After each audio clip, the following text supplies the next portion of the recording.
नमस्कार, मी सीमा कुचेरिया। आपण सूर्यग्रहाविषयी अधिक सखोलपणे जाणून घेत आहोत। आपली राशी कोणतीही असू देत, जर आपल्या कुंडलीमध्ये सूर्य बलवान असेल तर आपण जे मी सांगणार आहे त्या प्रकारचे व्यवसाय किंवा नोकरी करू शकणार आहोत। रवी म्हटलं की राजा, मग त्याच्या अधिपत्याखाली काय येणार?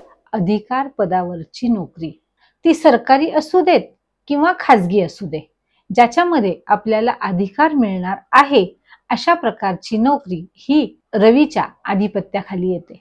जर आपला जन्म सकाळी 7 वाजल्यापासनं 12-12:30च्या आत झालेला असेल तर आपल्याकडे रवीची जास्ती ऊर्जा असण्याची शक्यता नक्कीच आहे। सरकारी नोकरी, सुरक्षा अधिकारी, सुरक्षा रक्षक हे सगळे रवीच्या अंमलाखाली येतात।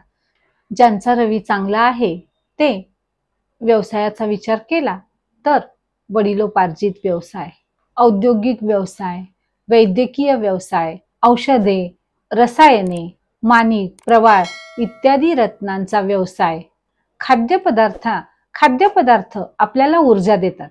ऊर्जा म्हणजे रवी, म्हणून जे खाद्यपदार्थांचा व्यवसाय करतात ते देखील रवीच्या आधिपत्याखाली येतात।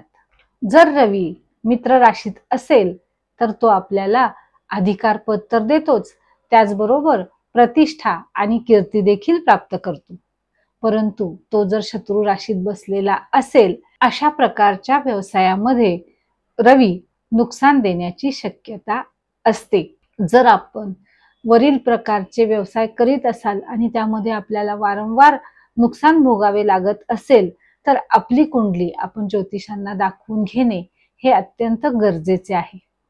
जर आपण असे केले तर आपल्याला रवीची चांगली फळे प्राप्त होण्यास नक्की मदत होईल। अशाच प्रकारचे माझे व्हिडिओ पाहत राहण्यासाठी माझा चॅनल आजच सबस्क्राईब करा। जर आपल्याला हा व्हिडिओ आवडला असेल तर लाईक आणि शेअर करायला विसरू नका। आपले जीवन सुख, समृद्धी, आनंद आणि ऐश्वर्याने भरलेले राहो। धन्यवाद।